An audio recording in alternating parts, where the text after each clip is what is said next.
Hello and welcome to today's lecture. So today you're going to deal with vectors. It's going to be a bit long because we're going to handle almost all the aspects of vectors. So we start by defining what is a vector. A vector is a quantity that has both magnitude and direction. So that is a vector. It must have both magnitude and direction. And then how do we represent a vector? So a vector must have a point A and then a point B. And now magnitude is the same as the distance between A and B, and direction, so we add direction. So that's how we represent vectors. So this is how we represent vectors. If it doesn't have a direction, then it's not a vector. And this A is an initial point or the beginning point, and now this one is the terminal point. So initial means this vector is coming from A going to B. It has direction. So next you're going to see how we denote a vector. So vectors are mostly denoted by either you put that symbol or you put an arrow or you just write AB. And then we have components of a vector. Components of a vector are always enclosed in brackets. So here we're going to say components of a vector are enclosed in brackets.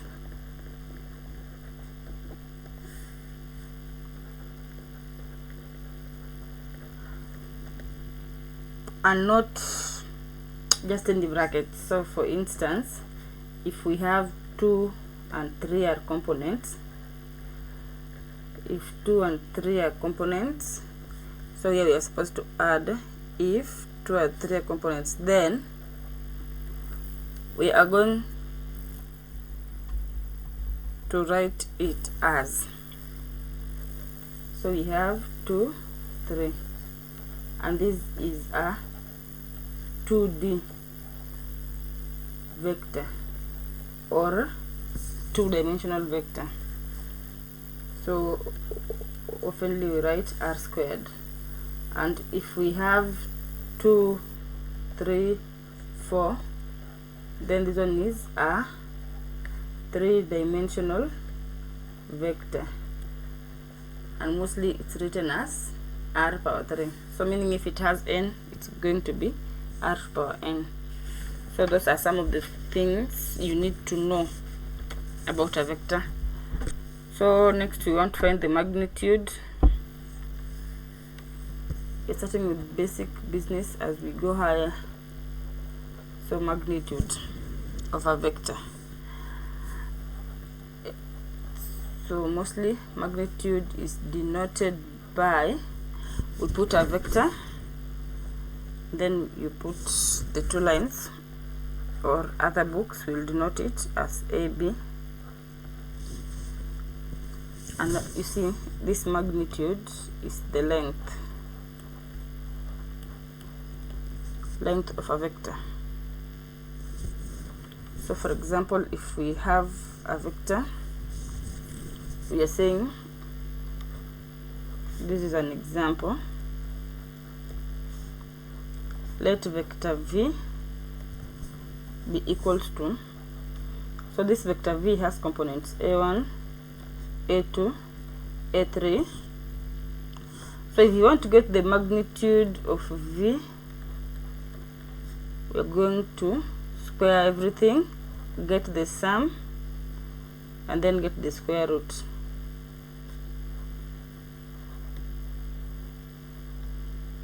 So that's the formula for getting a magnitude.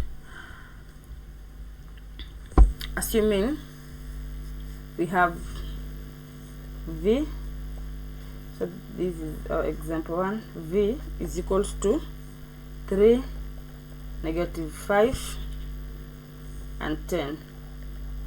So our magnitude of v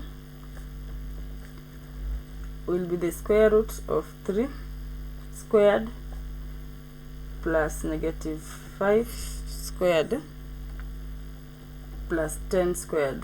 This square root covers everything here, so we are going to get the square root of 9 plus 25 plus 100, and that is root 134. Magnitude is a scalar since it doesn't have direction. And now our next simple example, we have here example 2. We have vector, let's use a. We have vector a. You can use either symbol, and this vector a is a two-dimensional matrix, meaning it only has 2 components. If we want to get the magnitude, so we are going to have 2 squared plus 3 squared, which is equals to 4 plus 9, and we are going to get root 13. So that's how you get the magnitude of a vector. Remember, it's a scalar, so it doesn't have direction. Now next we have something we call a unit vector. Unit vector, from the word unit, unit means 1. So if it's a unit vector, it means that the magnitude of this vector is 1.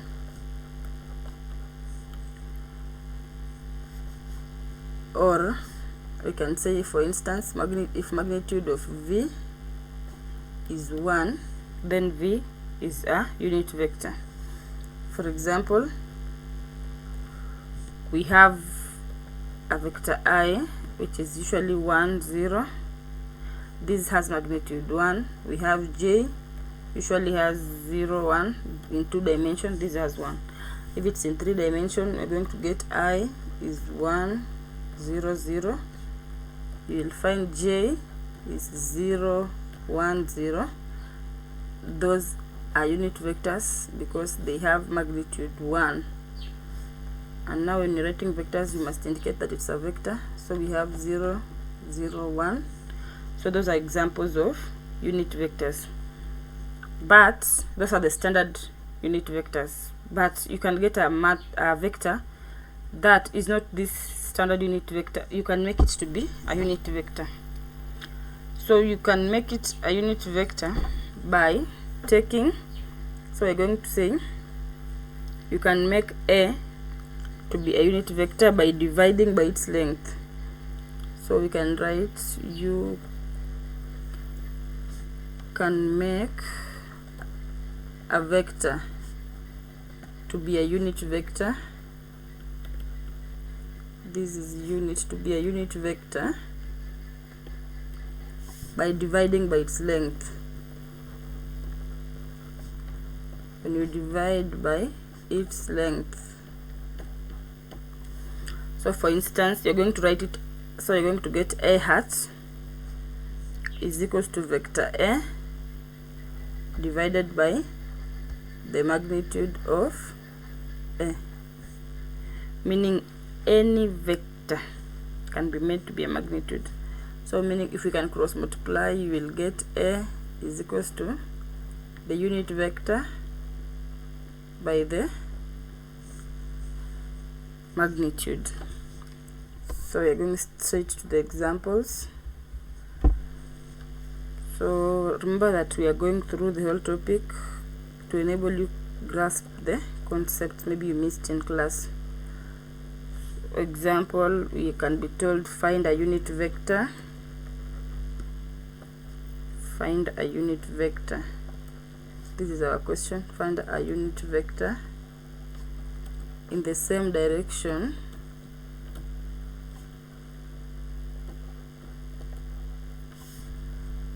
as, so we have w is our vector, -5, 2, 1.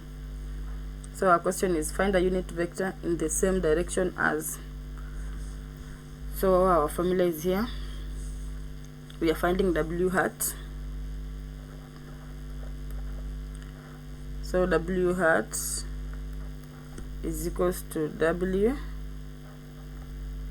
over the magnitude of w. So the first thing is to get the magnitude of w, which is simply the square root of, we are squaring -5, 2 and 1. We're going to get 25 plus 4 plus 1, which is simply root 30. So our w hat will become our vector over the length. So this is our vector is -5, 2, 1. Our magnitude is root 30. So this is the same as -5 over root 30, 2 over root 30, and 1 over root 30. This is a vector of unit length, meaning if you get the magnitude of this vector, it's going to give you 1. You can try that at your own time. So you have other types of vectors, like a zero vector is a vector that has all its components as 0. We have equal vectors if they have the same magnitude and the same direction. And next you're going to vector arithmetic, where you're going to add and subtract vectors. So you have vector arithmetic. From the word arithmetic, arithmetic simply means the simple addition, subtraction, and scalar multiplication. So we have addition and subtraction of vectors. Addition and subtraction of vectors. So we're going to use an example, and note that you can only add vectors that have the same magnitude in the same direction. So for example, here we have a plus b. This is our example 1. Then we have ab and cd. If we want to add, so we are going to add the components. So we have a plus c. You add components in the same position, and then here you're going to have b plus d. So we are saying here b plus d. And let's see about subtraction. It's basically the same. So this gives us a minus c, b minus d. Those are vectors in 2D. What about vectors in 3D? Meaning you cannot add or subtract. One vector is in 2D, another vector is in 3D. No, that can't work. They must be in the same. If both are in 2D, or both must be in 3D. So let's see. We have a vector here, 2 vectors in 3 dimension. You add component wise, we have a plus d. Then we have b plus e. And then we have c plus f. Same to subtraction. Assuming we are subtracting, we have 2 vectors, a1, a2, a3, minus b1, b2, b3. So if you are subtracting, we're going to have a1 minus b1, a2 minus b2, a3 minus b3. So that's how we add and subtract. It's basically as simple as that. And another arithmetic is scalar multiplication. or multiplication by a scalar, and a scalar is a real number which has no direction. Multiplication by a scalar. So for example, if we have lambda and this lambda is a real number, if I write this, I simply mean that lambda is a real number. So and then I have vector a, b, this is a vector. So if I'm multiplying by ab, it means scalar will multiply a, lambda will multiply a, and lambda will multiply b. So my new vector becomes lambda a, lambda b. Let's say for example we have 2, example 2, we have 2 which is a scalar. We're multiplying by vector 3, 1.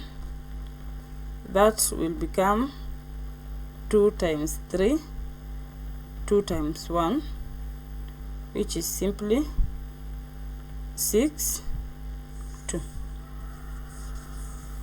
And a scalar can be anything. It can be a fraction, it can be a whole number. So if you're given a scalar which is a half, you're supposed to multiply by 6, -4. The same things happen. So you're going to have a half times 6, a half times -4, which simply means you're getting 3, -2. So that's basically what entails in arithmetic. And then we have something we call parallel vectors.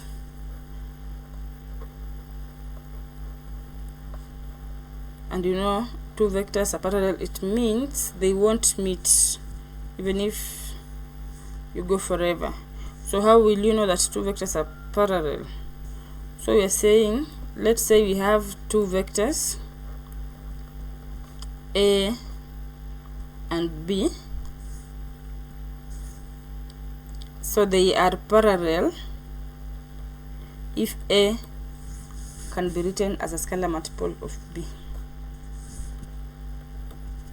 So if we have a scalar c such that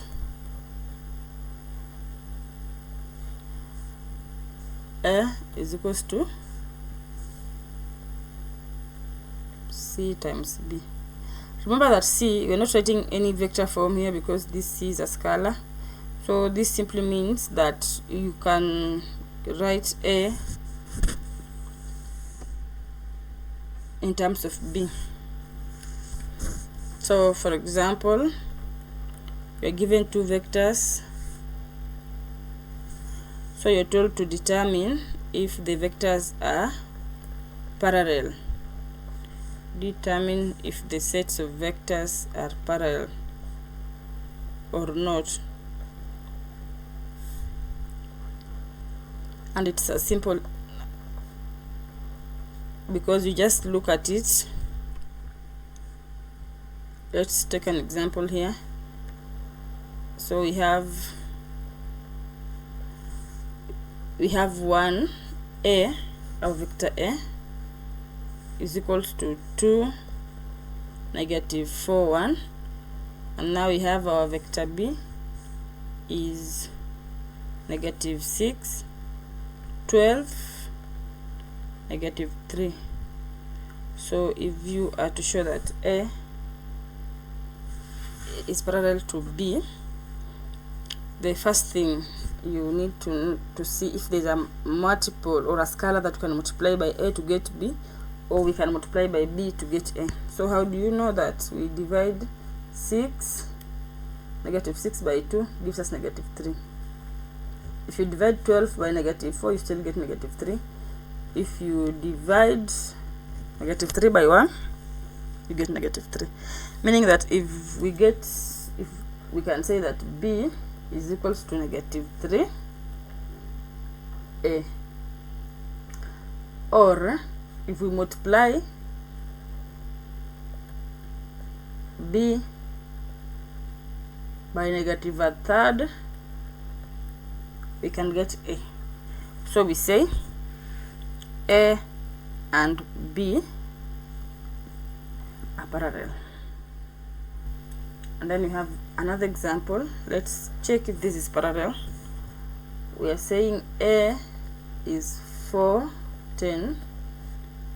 This is a vector, and vector B is 2, negative 9. So one thing I want to warn you is that you have to check for all the components. You can't just check for one and then conclude, because for instance here 4 divided by 2 gives me 2, but now I cannot divide 10 by negative 9, or I cannot divide 9 by 10, so it means it fails. So we are saying they are not, so A and B sorry, are not parallel. Why? Because A cannot be written in terms of B. Since A cannot be written in terms of B, or A is not a multiple of B, since A cannot be written as a multiple of B. So as simple as that, you are going to say it's not parallel. Okay, so you have several properties. Those ones are usually left for the reader because they are basic. Do not go away, kindly stay tuned for part 2, where we're going to handle the dot product, the scalar product, and the other parts of a vector. Thank you and bye.